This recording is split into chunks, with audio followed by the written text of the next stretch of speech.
far as the Buddha is concerned, he argues with both of those views. We are neither created by our parents.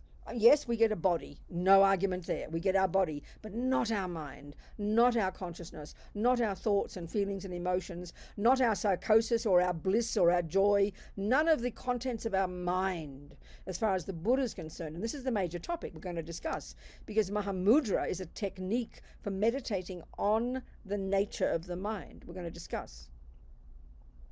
But Buddha also disagrees that everything is tracked back to some source. Not like that. The Buddha says mind or consciousness is beginningless.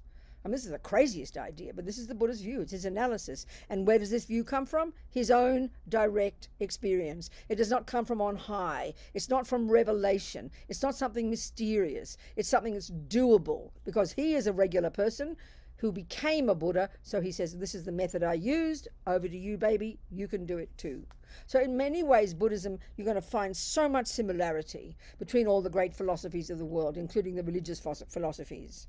But there's some fundamental differences, you know. So the implication of all of this for the Buddhist view, that our consciousness is beginningless, it's not physical, it's not the handiwork of mummy or daddy, it's not the handiwork of a creator. The implication is this enormous sense of kind of ownership, that my mind is mine. What is in my mind, all the neuroses, all the craziness, all the suffering, all the goodness, all the joy, all the happiness, it's mine. And where does it come from? Previous moments of my mind before this life, and before that life, and before this life. Sort of intellectually, it's not too complicated a concept, intellectually. It's just that it's very different from the views we tend to take for granted as the truth, you know. So, okay, this mind of ours, the teachings in Mahamudra are very delicious, because it's first of all, on the face of it, it seems rather simple. There's no, as Lama says in the book, there's no dogma, no philosophy, no good, no bad, no this, no that. Sounds very nice. It's a technique for concentrating on the conventional nature of our mind, and this is what we're going to discuss, you know, so that we can finally realize the ultimate nature of our mind. And this is this is what we're going to, this is our topic for these 3 weeks. So of course, as a background for this, we need to sort of state the fundamental points that Buddha's making. What I just said, mind is not physical. This is fundamental. If we can prove that Buddha is wrong in his own assessment from his own direct experience, that his consciousness, his thoughts and feelings and emotions, if we can prove that he's wrong about this, that mind isn't physical, then the whole of Buddhism actually collapses into a heap of incoherent nonsense. It just doesn't work, you know, because the Buddhist approach, and this might be surprising to us, but especially if you study Tibetan Buddhism, you can see, because it's coming from the great Nalanda monastic university tradition back in India in the 5th, 6th, 7th century, and then it moved over to Tibet, you know, where the great Tibetan monastic university system is still existing even now out of exile. The last 60 years it's now in India, in the great monastic universities that were originally in Tibet, that are still there but kind of dying because of the Chinese communist intervention. You know, that you study in depth there's basically this world view, you know. I mean, there's so much Buddhism in the world these days. People like such a lot, meditation, mindfulness, this and that. But in the Tibetan Buddhist monastic university system, you study this vast world view that has its source, as I said, of course, from the great Indians before that. There was these great Indians, as His Holiness the Dalai Lama says, who began the investigation into the nature of self. And then Buddha went through that system as far as he could go, and then he diverged in his own direction in relation to his own direct experiential findings about the nature of self. So that's the topic really in this Mahamudra, how to discover our true nature. So one way of talking about then, we've got conventional, the way things exist conventionally, and then there's the way things exist ultimately. And of course it sounds pretty cosmic to us, but it's crucial that we sort of understand that, and that's what we're going to be talking about. But the first one is we have to understand what the mind is conventionally. The nature, so what does it mean, the conventional nature of our mind? Well, the way they describe, and Lama talks about this in his book, this is all based on Lama Yeshe's book, Mahamudra, published by Wisdom Publications in English a couple of years ago. And some excerpts of it in these course notes that I've given you. And this is where it's so radically different from the materialist views, from the neuroscientific view. For example, if you went to a neuroscientist and asked them to please show you please help me understand the pure nature of my mind, they will be very confused. They don't know such a concept because that's not how they talk. Because why? They're talking about a physical thing in your skull called a brain. And to say that its nature is pure is a bizarre idea. It's kind of yuck and caca like the rest of your body. So it doesn't make any sense to understand the pure nature of your mind. What are you talking about? Well, that's how Buddha's talking. So what's he mean? This is the crucial point. And this is something from the starting point in Buddha's view. We need to understand if the job is to transform your mind from neurotic, miserable, depressing, unhappy, suffering thoughts to blissful, clear, wise, compassionate, wise loving thoughts, which is what the job is, then we better know exactly what he means about the mind. So we use the word mind, but we've got different definitions. It's very obvious, isn't it? And the other point to really be crucial, to understand is crucial, is that Buddha doesn't assert a third component. Like we talk about often, we have religious people talk about a body, a mind, and they mean this one, and then a soul or a spirit. Buddha has no equivalent. He doesn't talk about a spirit or a soul at all. His word mind covers all of that. And that's where we've got to understand even what Buddha means by it. Otherwise, it's very confusing. The word consciousness, the word mind, these words are used synonymously in Buddhism, These words are used to refer to your thoughts, your feelings, your neurotic thoughts, your positive thoughts, your craziness, your depression, your anxiety, your love, your compassion, the subtler levels, your unconscious, subconscious, instinct, intuition, the subtlest level of our being. All of this is covered by the word mind. So the first point is that. The next point is absolutely with certainty from the Buddhist perspective, it is not physical. These things are not physical. Now that doesn't mean we haven't got a brain, and that doesn't mean the brain doesn't play a role. But when Buddha refers to anger or love or compassion, he's not referring to a piece of your brain. He's referring to part of your actual, subjective, non-physical, cognitive process itself. Now, I'm not trying to insult neuroscientists when I say that really the way, from the Buddhist perspective, to talk about the brain is to say that it's a physical indicator of what is going on in the mind. It is not the same thing. You've got to take this as your hypothesis, otherwise Buddhism just sounds like a bunch of rubbish, And Buddha might be wrong. It's up to you to prove it. So the brain is a physical indicator of what is going on in your mind at a gross level, because in the Vajrayana teachings, the more advanced teachings in Buddhism, they talk about how we've got gross consciousness or mind, which is the sensory. So clearly, you've got to have a decent working body to have sensory consciousness functioning nicely. So, the way to put it, spell it out, eye consciousness in Buddhism is that part of your mind, which is not physical, that functions through the medium of the eyeball and all the nerves and the bits and pieces working nicely. Ear consciousness is the same. It's that part of your mind, which is not physical, that depends upon a decent working ear and the drum and the nerves and the bits and pieces. So we've got gross body and gross consciousness. That's the sensory consciousness. Then we've got subtle consciousness, and that broadly includes all of our mental states. Okay, we access those at this moment, and we can see the indication of these in our brain, yes, but they are not themselves. The piece of the brain is not itself, depression, not itself anger, not itself compassion. It's the physical and the mental are inextricably linked. This is evident. But then we've got this subtle level. And so this is where the death process is really important to understand, and that's described in great detail in the Vajrayana teachings. As your mind goes through this gradual deconstruction, your mind and your body, by the time you stop breathing, when this is what we think is death, you're not dead yet for this Buddhist view. Your subtle mind is now functioning, and there is this subtler level of physicality, which is not evident with sensory. It's not evident from a microscope. This is a crucial point. And then the mind even goes to more subtle levels. So mind has these different levels of capacity for cognition. Gross, subtle, and very subtle. This is hugely important, to understand in Buddhism. So, okay. So this mind, we all have a question: where did it begin? Our biggest question is, where did it begin? Where did the mind begin? When did suffering begin? When did the universe begin? When did I begin? When did it begin? When did that begin?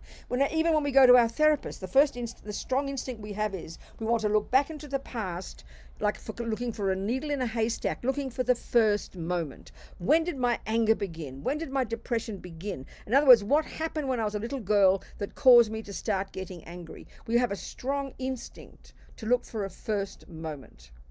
This is very fascinating. I mean, in the Christian teachings, the Catholics, I was an old Catholic, I was a Catholic. There are these big philosophical discussions about how there can be such a thing as a first cause. Now, a whole Buddhist approach is that by definition, if we can see that everything, including the mind, including our experiences, including the universe, are the product of a law of cause and effect, and this is the law of karma in Buddhism. It's just a Sanskrit word, that's all. But it's referring to the law of cause and effect, specifically in relation to happiness and suffering. If you can posit the law of cause and effect, you can't possibly have a first moment. How can you? How can you possibly? If you say that whatever is existing at this moment is the product of a previous moment, and whatever is existing at that moment is necessarily has to track back to a previous moment. How can you keep going back and say, there's the first moment? Because what was the cause of that? So how can something come into existence without a cause? This is the fundamental argument that Buddhism has extensive teachings on this. So philosophically, Buddha fundamentally disagrees with the concept of a first cause, meaning a creator. Not being rude, he just says it's not viable. He doesn't argue. This is what's interesting, I think, what's very fascinating. Buddhism doesn't argue with the concept of wisdom and infinite wisdom, infinite compassion, infinite power. He doesn't argue with that. Even the term superior being, in Sanskrit, Arya being. In Christianity, of course, there's one superior being, and he had a begin, and he didn't have a beginning. God didn't have a beginning, and God is the source of everything else. Buddhism disagrees with that concept. But not with the concept of all-knowing, all-compassionate, all-wise. Buddha says every one of us has the capacity to perfect our minds, to rid the mind of all the rubbish, and to perfect goodness, perfect wisdom, to become a superior being. Buddhism talks this way. But the mind is beginningless. Of course, it's the craziest sound. It's so intuitively absurd when we say the words that my consciousness is beginningless. You can never find a first moment. I mean, it's like too nutty for our minds. We can't contain it, But it's the only logical conclusion if you posit cause and effect. It's very interesting. So anyway. Okay, so your mind is not physical. It is not the handiwork of mummy and daddy. And it is not the handiwork of any superior being. There's no concept at all of creator. There's concept of perfection and wisdom and compassion on all-knowing and all-seeing. That, yes, but everyone can become it. We don't need some one being like that from which we are the source. Not like that. Philosophically, Buddha, and this is related very much to the Buddhist teachings about ultimate reality, about how emptiness, how nothing has an intrinsic nature, which we're going to be discussing. So mind, then, if it's not physical, and it's not the handiwork of mummy and daddy, and it has no beginning, and indeed it has no end, and also, crucially, it's got this potential to be free of suffering. We can rid the mind of the causes of suffering, which are the neuroses in the mind. That's what Buddha has found. And that, therefore, is the job. That's the main job of being a Buddhist, finally. So, okay. Then the conventional, we always have to understand how things exist conventionally. So the mind, in the way Buddhism describes it, and Lama Yeshe talks about this in his book. The mind, then, is, they talk about how mind functions like a mirror does. And this is a very odd idea to us. The mind reflects whatever exists. When we can begin to understand the way the mind works like this, we really are on track with understanding how Buddha is talking. Basically, your mind is like a mirror, Lama says. And of course, we all know if a mirror is kind of dirty, whatever is reflected in the mirror is reflected in that aspect of that dirt, Or it's like, for me, it's like an example of a river, of a body of water, but super clear. The tree on the bank of the river is reflected accurately in that water, isn't it? But if the water's turbulent, the tree looks crooked, doesn't it? That's exactly how we experience the world. Our mind is polluted, dirty if you like, polluted, with attachment, anger, all the neuroses in the mind, and they distort, they make the mind turbulent. So when they are functioning, and the Buddha would say these are all functioning in most of us all the time to one degree or another, they're very ancient habits, then all the time what the world out there is reflecting back to us inaccurately. And this sounds a bit odd initially, but we can prove it fairly easily. But because we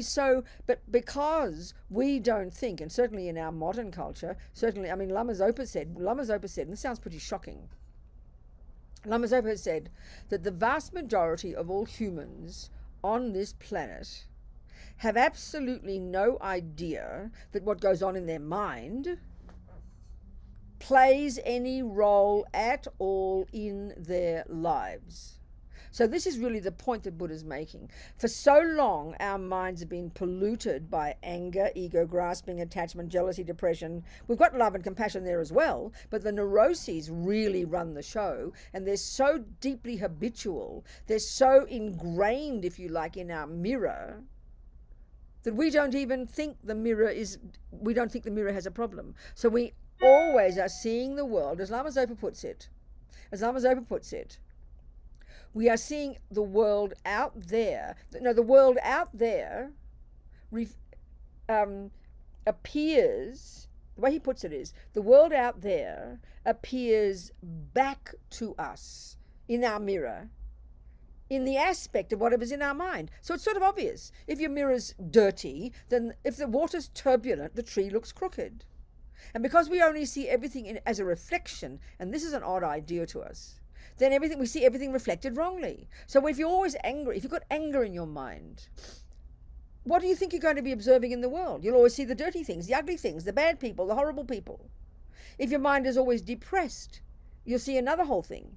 If your mind is loving and kind, you'll see a very different world. You won't be stupid. You won't not see the problems, but your mind is so different, you interpret things in such a different way. So therefore you don't suffer so much. If your mind is full of anger or depression or jealousy or low self-esteem, then one, the world appears wrongly to you, and two, you are completely miserable.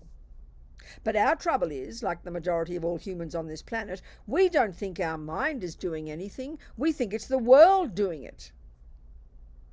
This is really hard to hear, This is the fundamental point that Buddha's saying about the way we suffer.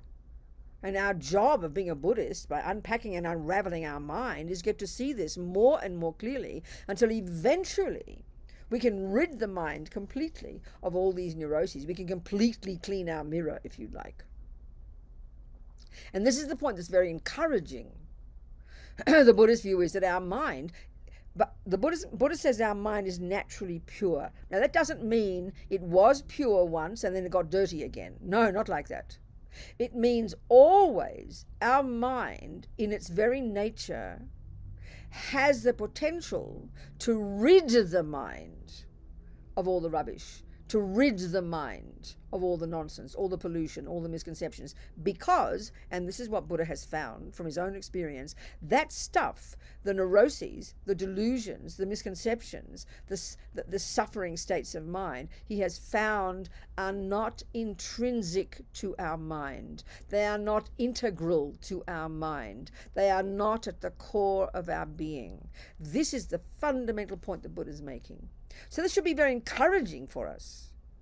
In other words, no matter how miserable, how despairing we are, how bad the world appears, no matter how many bad things happen, Because not only because our mind is pure, but also because we have the understanding of karma, and that's another whole different discussion, which will come into this discussion. We need to understand that. Then we will always have confidence. We'll always have hope. Not hope in crossing your fingers, but logical hope. Because you've got the methods, you have the systems, you have methods, you have a map.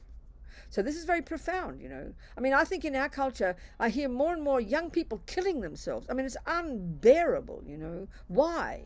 Because we don't understand what is going on. We have no understanding of our own mind. We do not understand we can change our mind. We don't know why things happen. So, of course, we despair. You know, it's just so tragic. But to have this confidence, and it takes time, that the neuroses in my mind, the delusions, the depression, the anxiety, aren't intrinsic to me. This is pretty tasty, I tell you. And don't just believe it. We've got to try and prove it to ourselves, gives ourselves confidence. And I think we can prove it. Because if anger, let's say, were definitely intrinsic in you, was part of your being, was indestructibly part of who you are, if it were, you could never change it. It would be you'd never be able to not have an angry thought. You'd never be able to decide, I won't get angry. Ever, ever, ever, not possible. But the fact that and we've all done it. You've been angry with your sister and you're thinking about it and you say, I'll give her a break, Robina. She's just a human being, and you decide not to be angry anymore. It proves that anger is not at the core of your being. It's logic. Once we can understand this, we have great confidence, you know. It's a huge point. And this, we're talking just the conventional nature. This is not the way we talk in modern psychology and neuroscience, with respect. I mean, these days, yes. The greatest finding of the 20th century, I think one Canadian scientist was quoted as saying, when we discovered neuroplasticity. We've now discovered the 20th century was the 20th century that the mind, you're not stuck with the brain you're born with. Well, I'm very happy we're finally catching up with Buddha, who's been quietly telling us this for 2,500 years. I'm happy we can prove he's right. Because the trouble is, we believe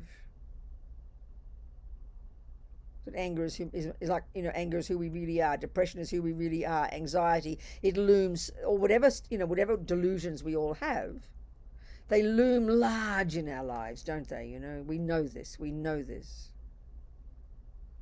So to have the confidence to know we can become intimately familiar with them, and that's the function of meditation, and that we can unpack and unravel these conceptual stories deep in the bones of our being and eventually rid the mind of them utterly.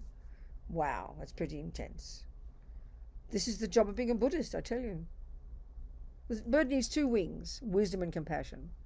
The compassion wing is the point, but you can't do that unless you've got the wisdom wing down, you know, which is the work we're discussing here, working on ourselves.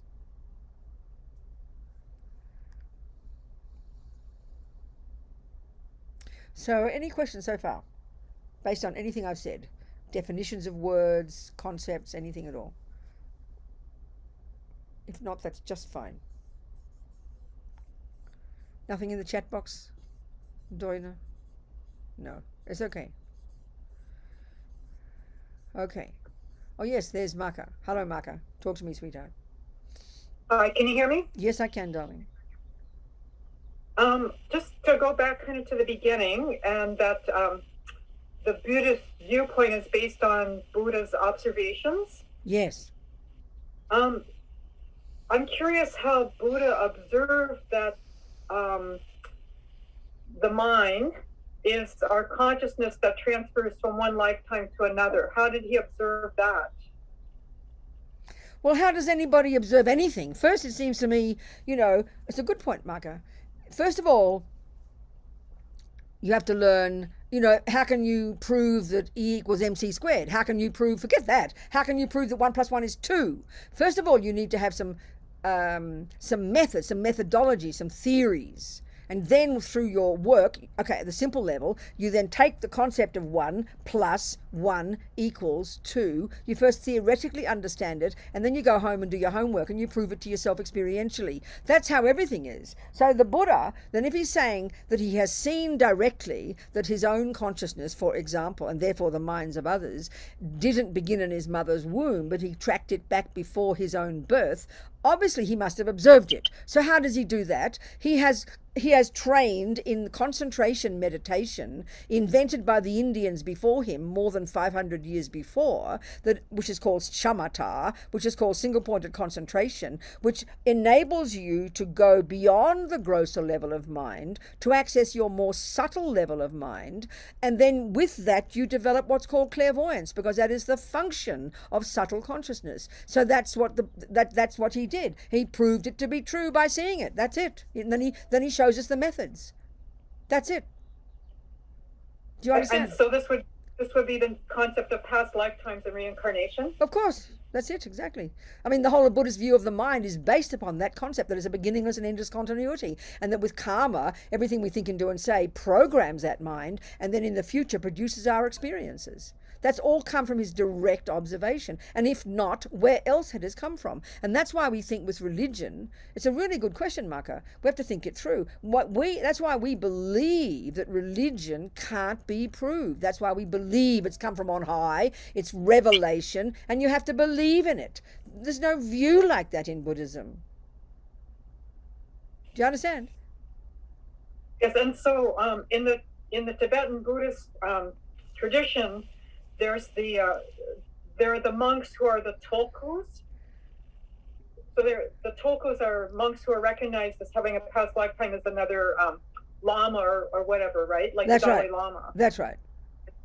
So that would be like if I was talking to a lay person, if I was talking to somebody who never heard about this and they're like from the Christian background or whatever. Yeah. That would be an example that I could explain about how the Buddhist would have like a scientific or an observational reason for saying that Oh, absolutely.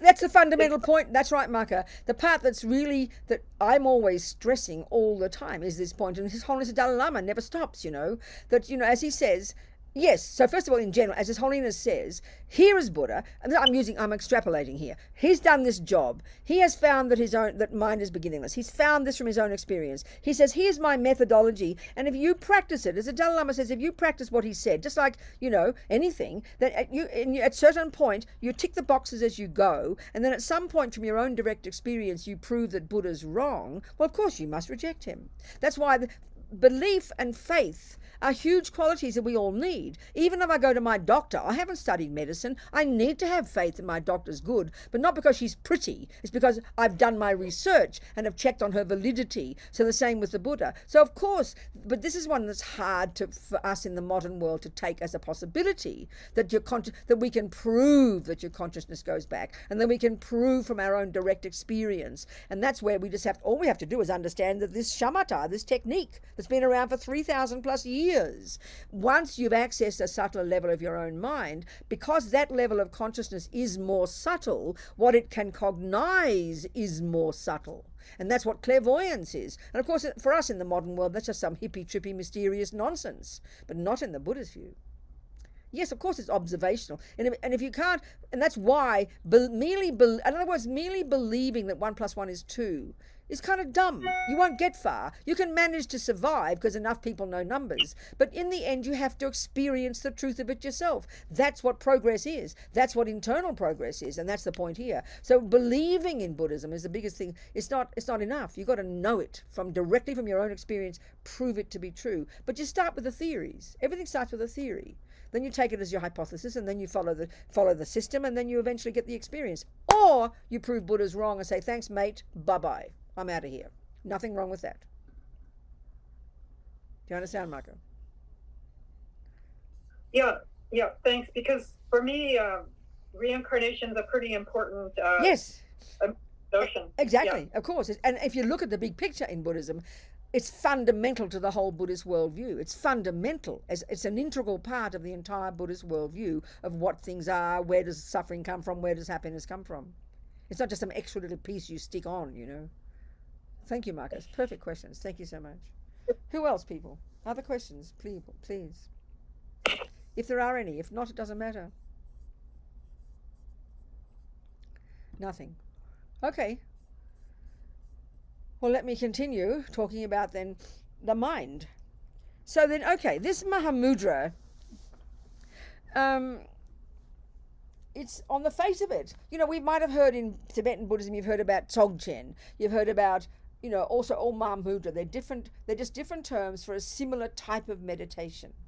And on the face of it, it seems really easy. You don't have to, as Lama Yeshe says, you don't have to squeeze your brain. Lama Yeshe's wonderful way of talking, you know, because this Mahamudra is a very direct, experiential approach to discovering your own mind, to discover your own nature, to discover yourself. Put it like that. So it's a bit, but it sounds nice. But when you understand what it means, it's quite advanced. So there's two main approaches. So what I just described to Maka was one approach. And we understand that approach. We are brilliant at this approach to learning anything. You first learn the theory. You go home and you do your homework. You use your conceptuality. You know what 1 means. You know what plus means. You know what equals means. And you know what 2 means, theoretically. And then you do your homework. You squeeze your brain. And then at some point you go, oh, I get it. The penny drops, doesn't it? That's how we have learned everything. And we're very good at that in our culture. That's the scientific approach. That's the approach to becoming a classical musician. You learn all the complicated theories, you know, and it's intense. I mean, Western musical theory is insanely complex. It's like ridiculously complicated, you know. You learn all these theories, and then with these in your brain, you then go practice on the piano, and eventually the theoretical ideas become experiential. Think about it like that. That is how we've learned everything, from cooking to math, music, carpentry, computers, languages, everything we know, we've learned like that. Now that's one approach, and as Lama Yeshe points out in this book, that's the approach in the Tibetan monastic university system, which comes from the great Nalanda tradition, which is the monastic university that was flourishing in India near Rajgir, near Vulture Peak in India, from the 5th, 6th, 7th, 8th, 9th century, and then finally collapsed about the 11th century, you know. And then Buddhism by that point was entrenched in Tibet. So in that system, they study, you know, the Tibetan Buddhists now even study 10, 20, 25 years, all the different theories, all the different texts about karma, about the nature of mind, about ultimate reality, conventional reality. I mean, they squeeze their brains for 20 years. So then on the basis of that, each, you know, as Lama Yeshe says, that's one approach, but you just don't leave it in your head. Like with your music, you don't go study 10 years of musical theory before you start playing the piano. That's too much. No, you learn a little bit of theory, then you put it into practice, and it grows gradually. We completely understand this. Nothing special. But the Mahamudra, what happened? Sorry, guys. This meeting is being recorded. I'm here. My thing collapsed, but it's back again. So the other approach to learning is this other approach to learning something, and this is Mahamudra. But let me give you the example of if it were music, and now you'll understand how difficult it is actually, although it appears easier. You've got two approaches. One is you do all the study, all the analysis, calm of the mind, learn slowly, and then you put it into practice as you go through meditation. The other approach is much more experiential. It's very direct. So that the equivalent would be that you, instead of learning musical theory of Bach, you go straight to the piano and you intuit the music and you learn by practicing directly. Now that's intense. I don't think many people have that capacity. Think about it, that you can just listen and be able to intuitively learn that music without first learning the theory. I mean, now that's interesting. What's interesting, I must say, many jazz musicians are like that. Amazing, these amazing American black jazz musicians. Many have never learned a single note of musical theory. So you could argue that's the Mahamudra approach. You go straight to the experience. You start to meditate and you will learn to recognize, to see the ultimate nature of your mind. So it's actually quite advanced. You've got to be, so using the Buddhist approach, because the Buddhist view would talk about reincarnation, Maka's point, and this is crucial to factor in, that we come into this life programmed with whatever has been our main tendencies. So we can see with some people, I mean, I look online and I look on YouTube, and I'm always captivated by these little girls and boys, 2 years old, 3, 4, 5, who are just, they're like the Mahamudra of music. They can go straight to the music, and within 1 second they've learned, they can play Bach. I mean, there's one little Russian boy, I just can't believe him, this little blonde, little god, like a blonde angel, you know. And he's just this, since he's 2, unbelievably capable. Now, of course, in the West, we just think it's completely mystical. How can he possibly learn this music? Where has this knowledge come from? Well, obviously, from the Buddhist view, it's hardly surprising. He's done it before. He's done it before, that's all. It's obvious. But it's equally the same. Remember, if you've got some little child who's kind of psychotic, we don't like to think this in our culture. I mean, I remember reading about one serial killer in America. I read about, he said when he was a very little boy, he just naturally wanted to torture creatures. He said he didn't know why, his mother didn't teach him, but he knew, and that's exactly the same with reincarnation. So whether it's being good at music or good at torture, you bring it with you from the past. So so obviously a person who can do Mahamudra fairly quickly is a person who's already done a lot of the work in a past life, comes into this life with that knowledge already there, like that little boy with music, and he can just sit down and play amazing music, like phenomenal. You can't believe your eyes when you see it, you know. So that's exactly really the same here. So Mahamudra is a more advanced in a sense, although it appears simple. You sit down, you get concentration, you look at your mind, and then you start to see the ultimate nature of your mind. And we're going to discuss. It sounds easy. Oh, all I've got to do is just watch my mind. Wow, I love that. You mean I don't have to squeeze my brain for 25 years and all those theories? Phew, what a relief. Well, the irony is, the person who's capable of going to the piano like those little children and just playing it very quickly is because they've already got the intellectual knowledge in their mind from the past. You've got to factor that in, you know. I mean, there's many practitioners like that. These, as Maka mentioned, these so-called tulkus, these ones who are formally recognized as reincarnated yogis from the past. I mean, there's many Westerners these days. There's a friend of mine whose little boy showed what the world calls being autistic, super intelligent, super out of control. The mother was really worried at the age of 3 or 4. And I said, for God's sake, talk to Lama Zopa, you know. So Rinpoche can see exactly who he is. And Rinpoche gives him all these practices and he memorized the Heart Sutra, memorized this. And he could do it immediately. And then when she I said, send him a picture. Send a picture of this little boy and his symptoms of what the West would call mental illness to this Tibetan doctor. All these Tibetan doctors are very amazing. They're like lamas, they're holy beings, you know. And he just saw the photo of this little boy and heard about his symptoms. And he said, yes, that's how yogis behave. You know, so there's Western views of autism. And I mean, okay, some people are very suffering, but many people who are called mentally ill are just very brilliant little minds, you know, have got to be harnessed. So there's Mahamudra, this more direct approach. So of course we can do both. Study, squeeze your brain, learn about karma, learn about the mind, learn the theories. And then in your meditation, you know, you can do some direct experiential. Some people this is necessary. I mean, even if you do squeeze your brain, you've still got to do meditation. So a bit of both is really excellent, you know.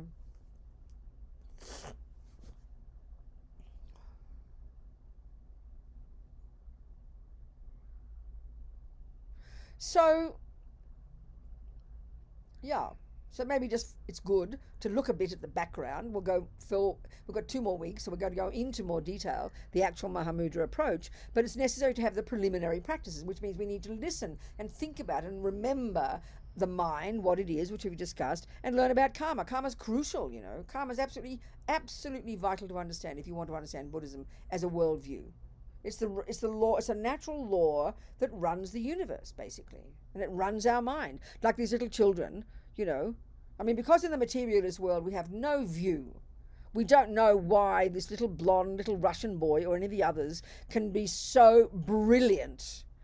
I remember even playing some music to a friend of mine who's a classical music conductor. And I just got him to listen. And he said, as far as he was concerned, the music was advanced. It was an advanced practitioner. And the little boy was 6, you know. I mean, it's hard to imagine this. And of course, in our culture, there is no possible explanation.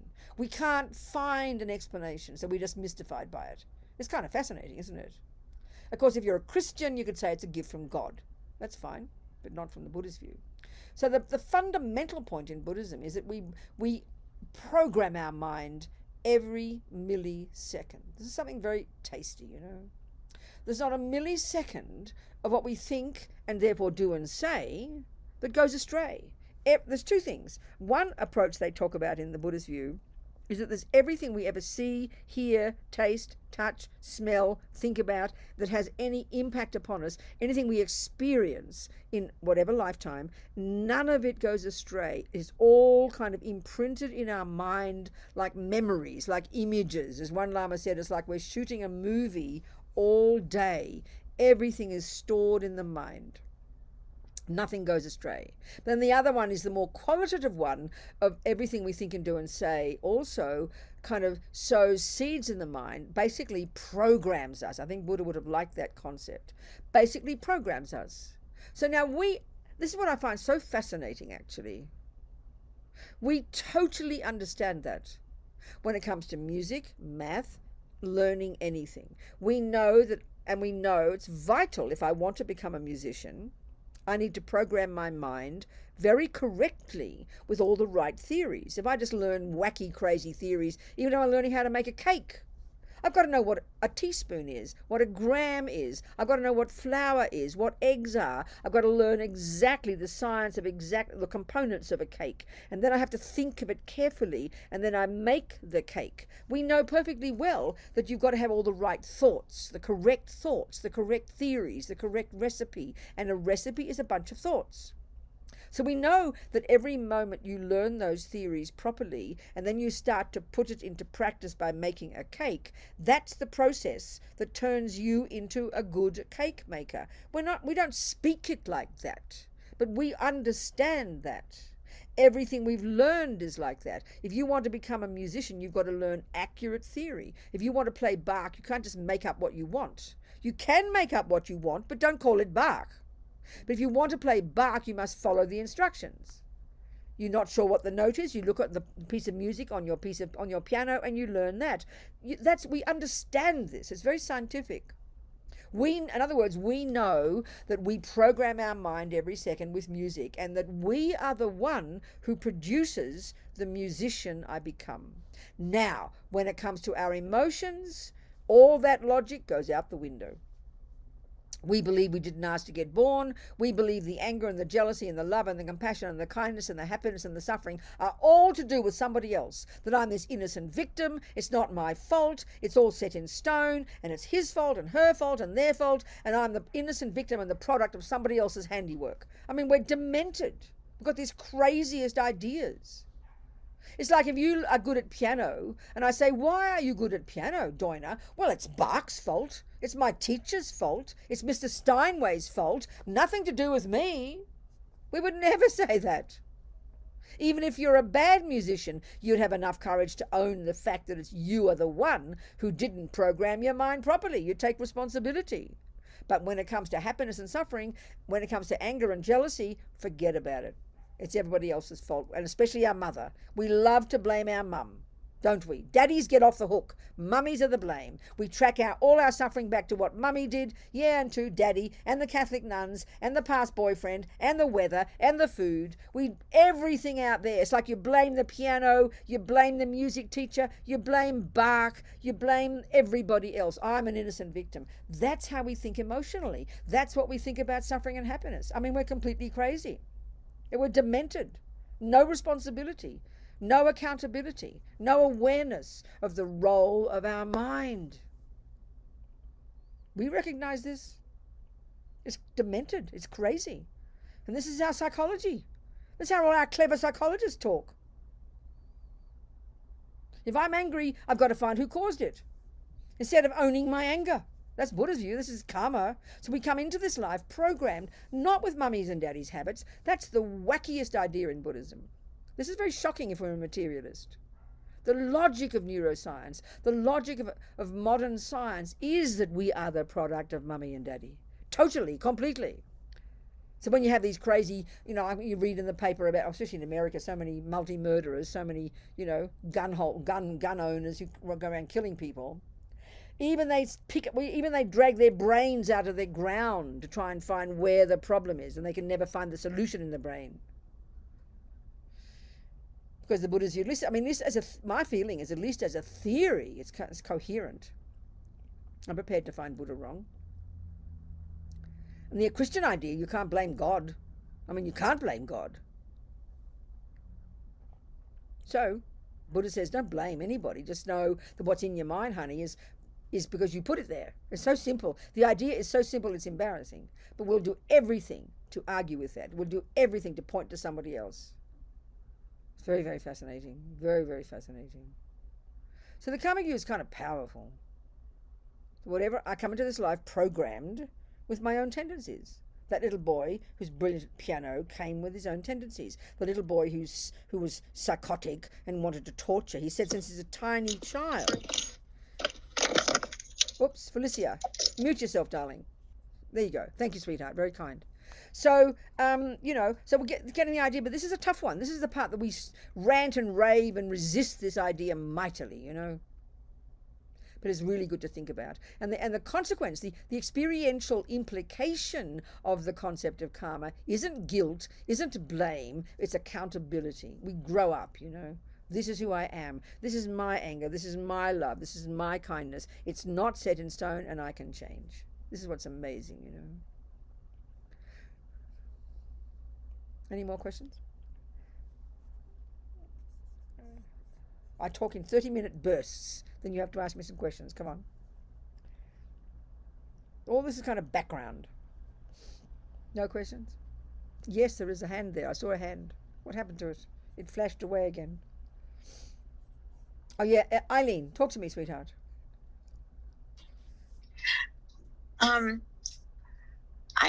I've been following you and been in some of your classes before, and Good. I've been working with some of these concepts Yes. of blame, like Yes. you've been talking about, Yes. and trying to let go Yes. of a lot of that. Well And done, Eileen. It's a unique concept because Eileen, really? I've spent my life in therapy Yes. blaming Yes. people, Yes. blaming, my brain, That's right. Yes. blaming diagnoses, Yes, that's right. blaming my body, Mhm. blaming my family, That's it. blaming my exes, Eileen, you're great. and I just it's such a unique notion to go, you know what? It's me. Uh-huh. And I it's understand. okay. That's it, darling, and It's it's okay. That's right, sweetheart. It's okay. That's Because I kind of feel this liberation of going, I can own this stuff. There you go. I yeah. can own it. Yeah, because you once you know, own it, I- you can I've change done- it. Yeah. I thought about the bird with two wings. Yes. And that some of that compassion can be unloaded on myself. Absolutely, baby. That's the first step. That's the whole point. Yeah. The one we tend to have is, if it's my fault, I must be a monster. No, Buddha's basically saying, honey child, we are suffering because of our own depression and anger and jealousy. I mean, we can change it. And that's the compassion. It's a kindness to ourselves, Eileen. And when we can start to do that, that's a major shift, sweetheart. I want to use that Good on you, girl. self-compassion. That's right, darling. I figure if I can be compassionate towards myself, Yep. I can turn that outward That's towards exactly others. right. And that's exactly right. And you cannot have it for others until you have it for yourself, sweetheart. That's the point. This is where I want to go. Good This is girl. my goal Well for done. this life. Well I done, do Eileen. I don't want to go through this samsara again and Exactly, again. girl. Well done, I'm Eileen. tired. Well done, Eileen. Well done. You're on the case, baby. Totally. I just want to give it back, That's I it, want to darling. give back. There you go, darling. So- Amazing. And that's the interesting Yeah. point about the wisdom wing. When we can finally see the pain in our own minds and hearts, then we can have compassion for ourselves. Then we can go, oh my God, we're all in the same boat. Look at everybody else, all doing the same thing. Yeah. Can't you? I feel sorry for myself a lot because Yeah. I've got problems. That's right, exactly. But you know what? Oh my God, so does everybody. That's right, darling. Exactly. Holy cow. That's it, Everybody's darling. got problems. That's it. And a lot of them are worse than mine. Much worse. Exactly, And- Eileen. how about I show some compassion Yeah. towards some of those people? That's it, darling. Exactly, Eileen. You're on the case, Yeah. girl. You are on the case. Every word you're saying, you're really doing amazingly. Just keep moving. Keep nourishing your own heart. The more, and the thing is, this is the other point, Eileen. The more we can also start to acknowledge all your good qualities. And what you've just done now in Yeah. this last 5 minutes, every word you've said is an expression of your own wisdom and clarity and already your empathy. So absolutely you must own those as well. And the interesting point is the more we can own our good qualities, the more easy it is to see the nonsense, you know. But if we only I'm focus on trying. the nonsense, that's right, I can see that. It's incredible. And we only focus on the nonsense and can't stand it and wish it would all go away and keep pointing outside, we just go more and more crazy, you know. So it's a major Yeah. shift to happen. As you said, it's a major shift. And it's not blame. It's actually, it's kind of growing up.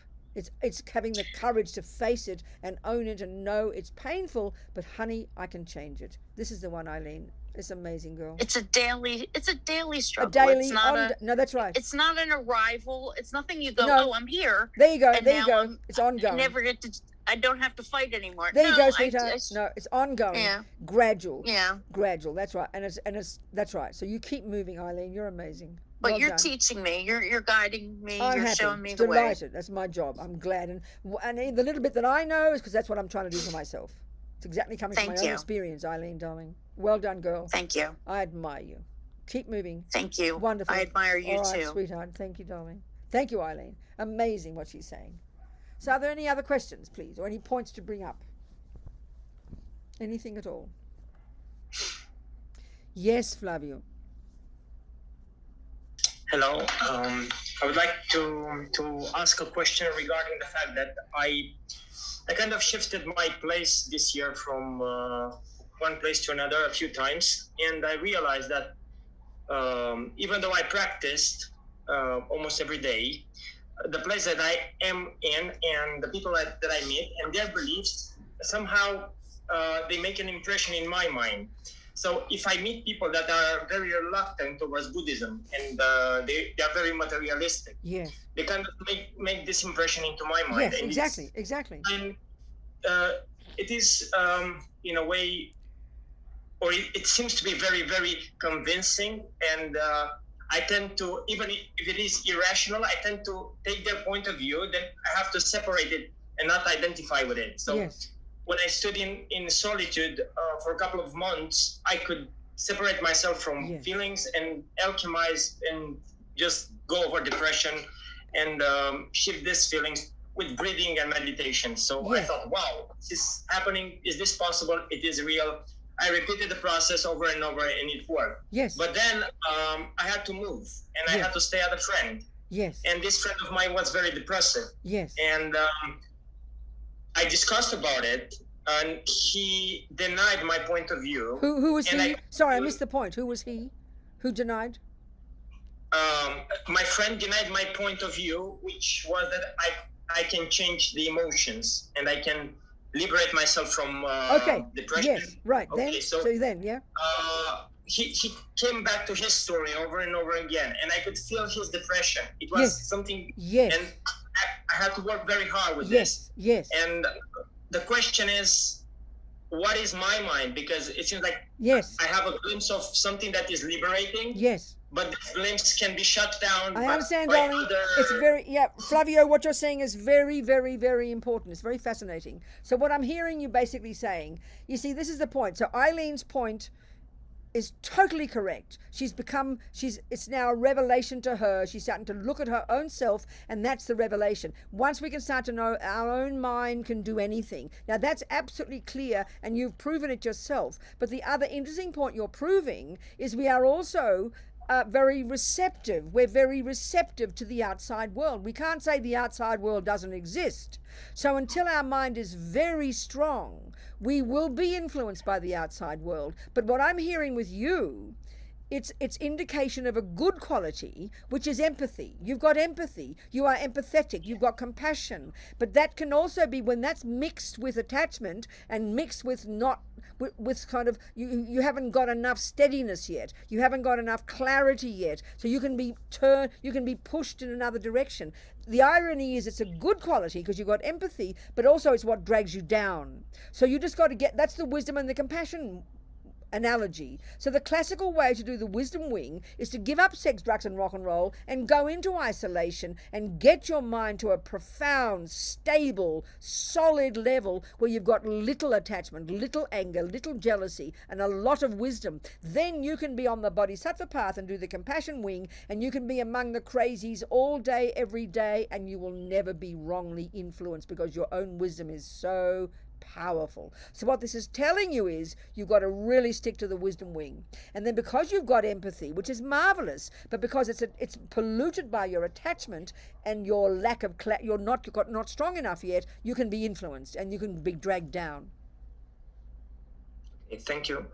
Very clear. It's very clear. So just keep practicing, Flavio, as much as you can. And that's why always, even though the mind is the main thing, we are deeply influenced by the outside. I always give the example. When I was a little girl, my friends in prison, okay, my friends in prison, when they first started working with people in prison in the 90s, and they were the ex-Mexican gangsters, Mexican, but they're ex-gangsters. And I discovered they went to prison, they're in isolation, and that's when they start to discover meditation. And the very first guy who wrote, all his life, up until he was 12, he's totally immersed in the gangs. You know, he didn't kill, but he was involved in the gang activity. That was the only influence he knew. Even though he had a good heart and a lot of clarity and a lot of good ethics, but he only knew the gangs. Then by the time he was 12, he was sent to prison. Then he was sent to adult prison when he was 16. And then he wrote to us when he was 18, and he now was in top security 23 hours a day. Now that isolation was his saving grace. He started to read books. He didn't have any gang influence around him. He began to discover his own mind in that isolation. And because he had the goodness already there, he could never discover that in the other environment. So he needed that isolation, that was the irony, to really discover his own true nature. And then he was able to keep working on himself, even though he was back in the prison in the ordinary, among all the other guys, out of isolation. Eventually he got out of prison because his wisdom is strong and clear now. He's not being influenced by the outside world. We have to know where we are at and what we can handle, Flavio. That's why the compassion we have in our culture is very weak. We have big hearts. We see the suffering, but we get dragged down by it. But we don't realize it's not compassion that makes us suffer. It's our own attachment, our own lack of clarity, our own anger, our own aversion, our own depression. We're very vulnerable. You understand? Another example, I know when I was a little girl, we had a family of 7 children, and I was always the worst behaved, always ranting and raving and angry. I was a bully to my sisters. I was out of control. I was so out of control that my mother sent me to boarding school, to the nuns, when I was 12. I turned into a saint because my conditions radically changed. I couldn't discover that part of myself in the intensity of my family, not blaming the family. You understand? Not blaming them, but as soon as she sent me to boarding school, I had my own bed, I went to mass every morning, I studied every day, I had discipline, so I was able to discover my goodness. So conditions are not the main thing, but they are hugely important, and we have to know what we can handle until we are very strong, until we've got the wisdom super clear. Do you understand, Flavio? Yes. It's a very good insight. So learn, and also you have to learn to shut your mouth. Don't have to talk to everybody. You don't have to, we have too many arguments and discussions with people. You open yourself up for conflict and vulnerability. Just shut your mouth sometimes and let people say what they like, but keep it quiet and do your own inner work until you are strong and clear. Then you can handle all the crazies. It won't distress you. Do you understand?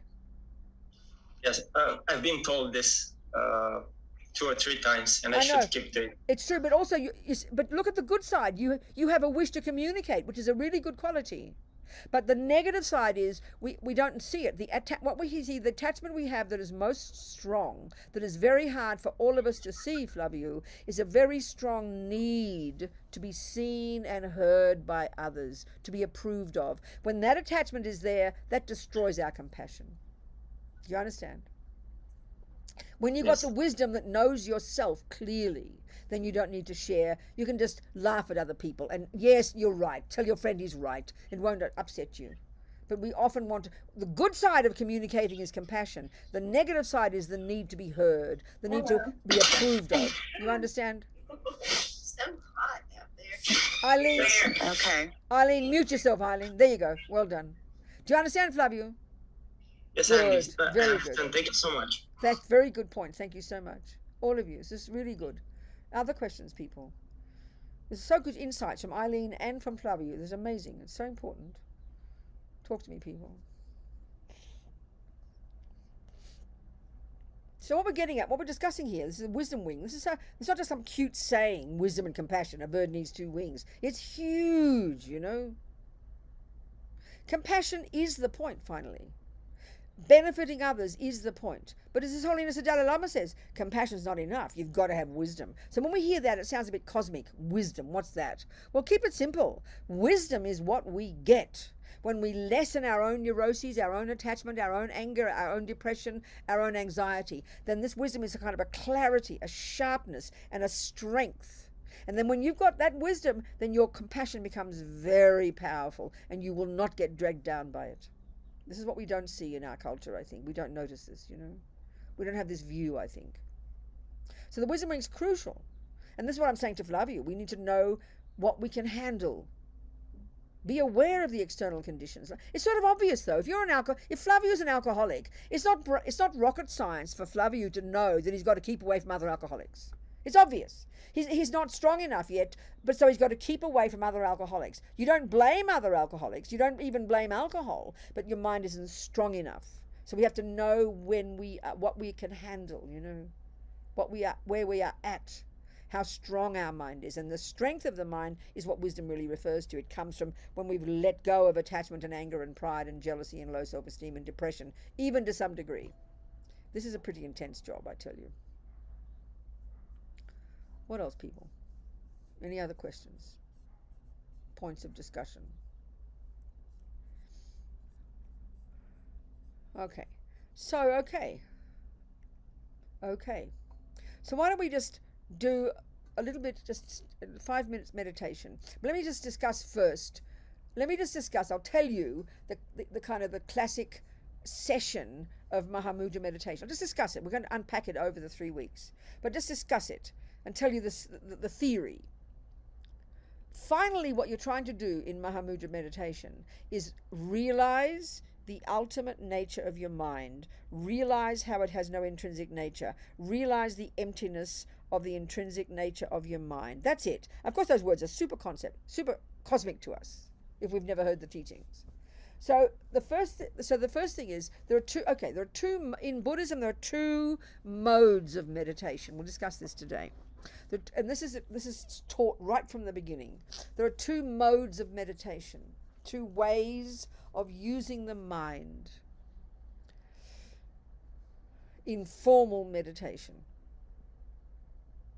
So one is called concentration meditation, or the classic term in English is calm abiding, or in Sanskrit, shamatha.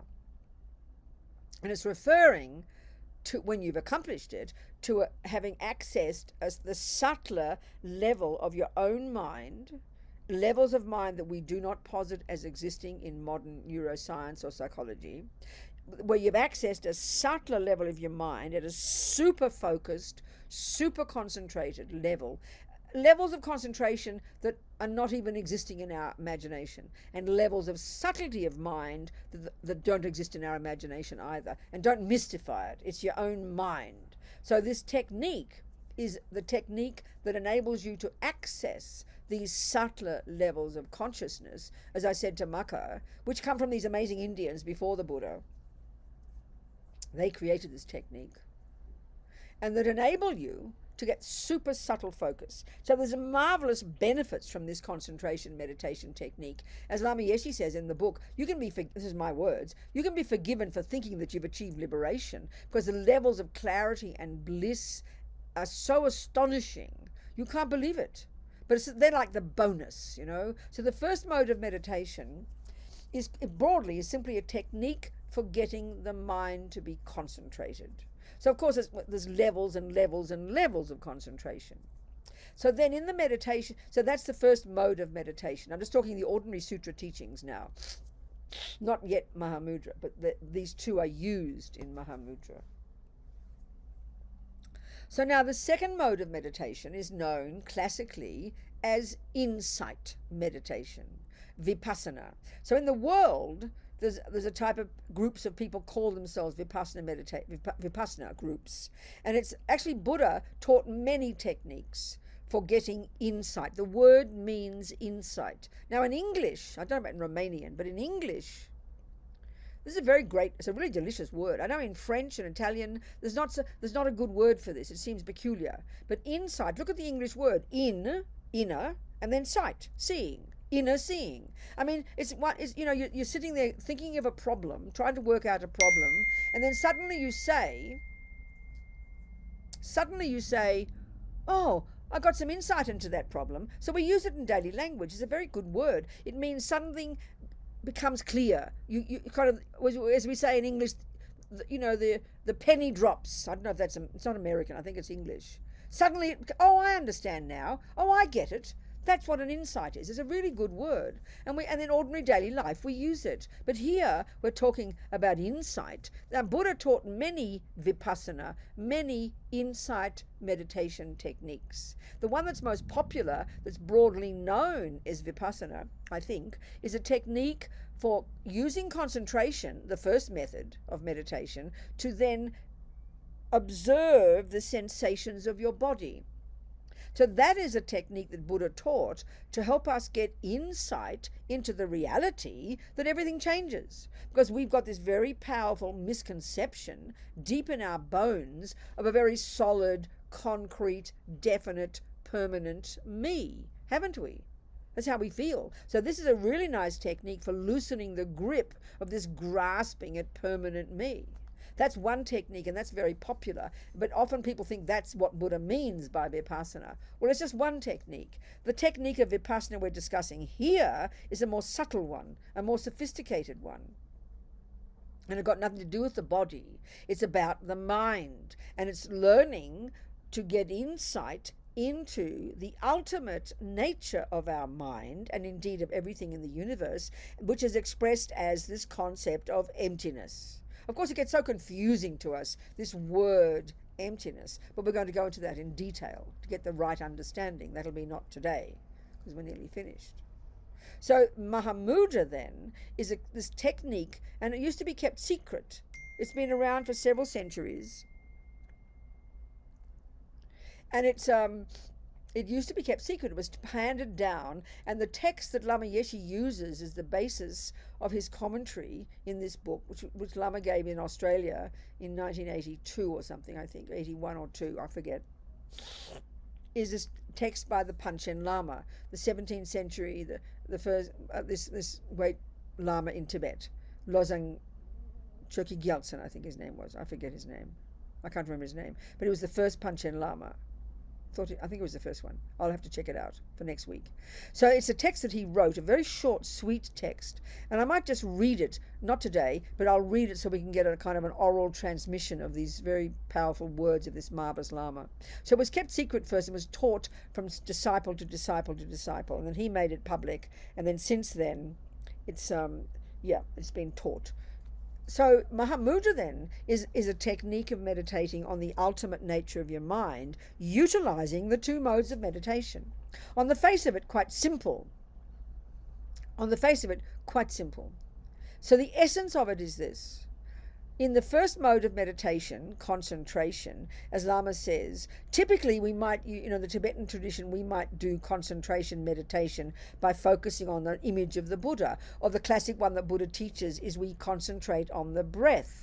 But not here. In the Mahamudra, what we learn to concentrate on in the first mode of meditation is what they call the conventional nature of your mind. And what they mean by that is they call it the clarity of your mind. Now that's a bit confusing to us, because what they're referring to is the non-physicality. So you're learning, to keep it simple, how we would start to do it is you'd learn to concentrate on whatever thought arises in your mind. You simply learn to focus on the thoughts. So this in the beginning is a bit weird, because at least the breath, you can find something called the breath. It's kind of, you can anchor your mind to that. But then to start to look at your thoughts is really peculiar. Well, I think we can try it out for a couple of minutes. We sort of feel like we're swimming in space. You can't find anything to concentrate on, you know. But this is why before we do this, we need to understand what we mean by the mind. So even just conventionally, what we're talking about here is we know we've got two parts of our mind. This is the stuff that you learn in the sutra teachings, which is so important.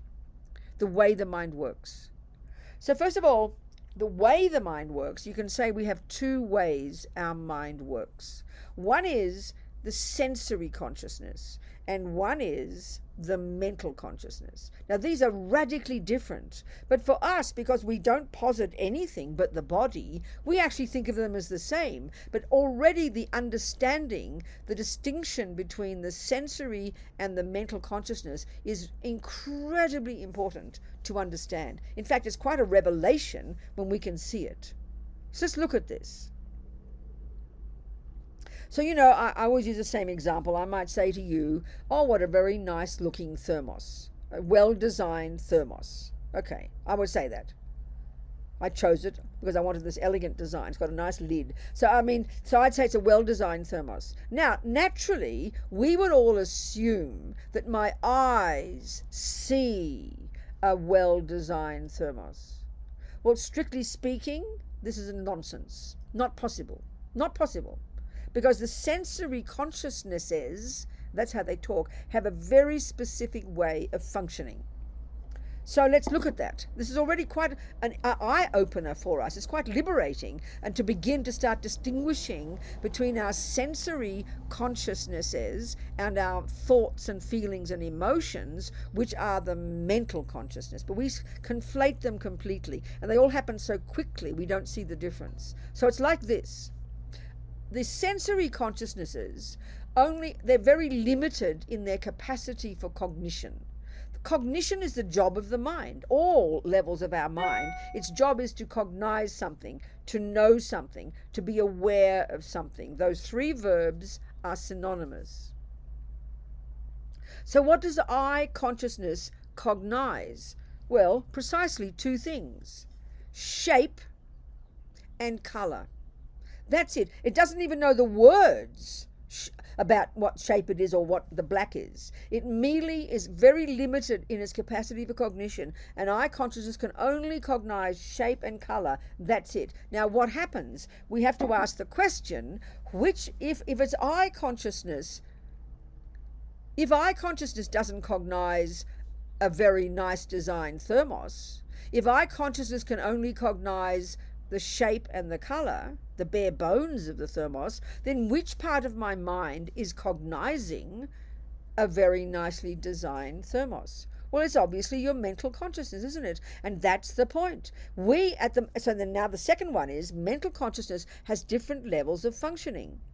As we've already discussed, we've got subtle levels of consciousness, and that's your mental consciousness. When you can see a person who's fully developed in single-pointed concentration, they would look like they were dead, because they've gone beyond the grosser level of conceptuality. The grosser level of mental consciousness is all the thoughts and the feelings and the emotions, and that's the level we function at. We never access a subtler level of our mental consciousness. We don't even posit such a thing as existing.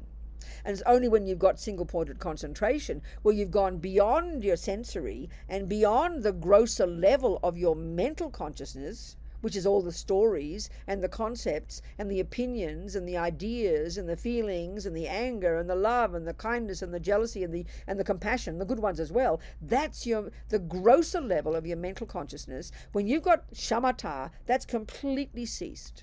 So we don't even posit such a state of mind in our modern world, do we? So the distinction I'm making here is, one, eye consciousness sees shape and color. So what happens in the next millionth of a second, and I really mean it, quicker than Google, your mental consciousness is accessed.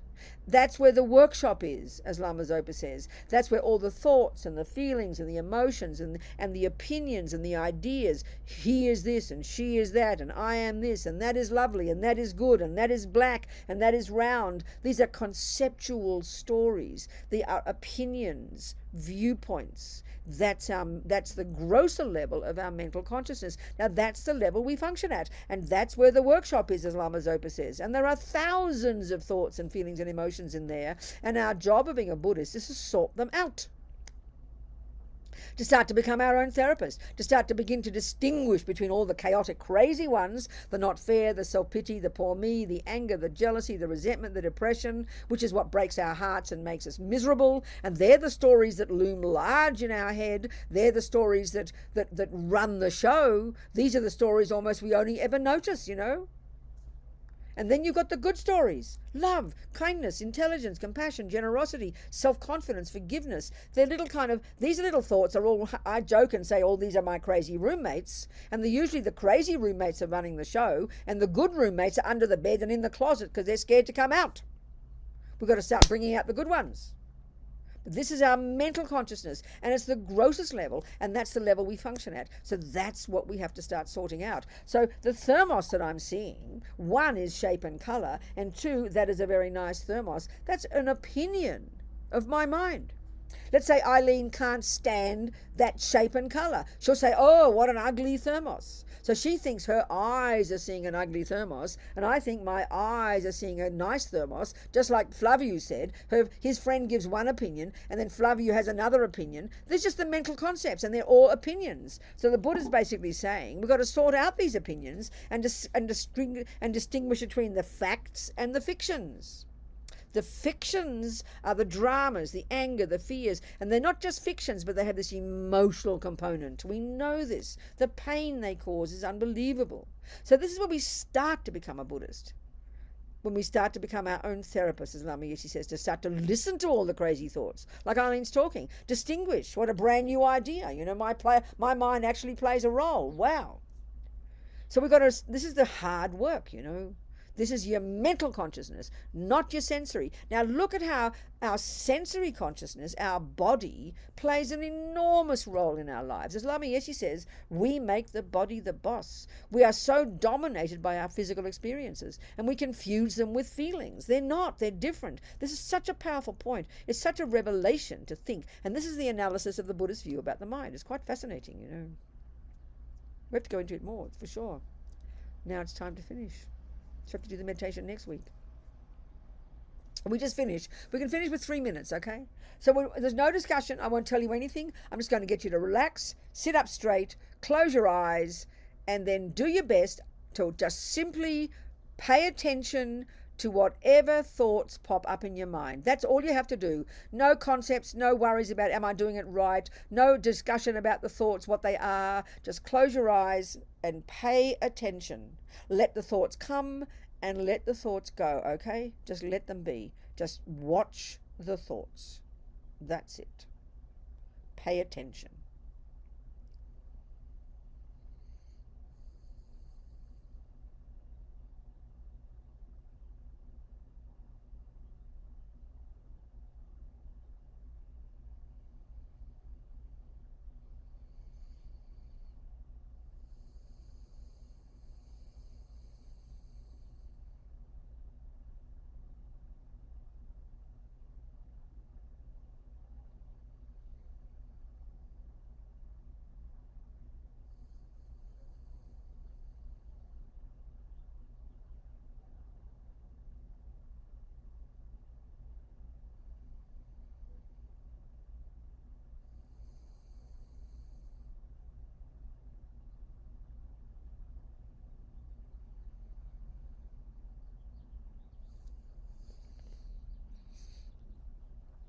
Just the thoughts. Let them come and go. Just stay focused.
All right, that's about 3 minutes. 3 quality minutes, okay? 3 quality minutes is better than 20 minutes spacing out, I promise. So that's it.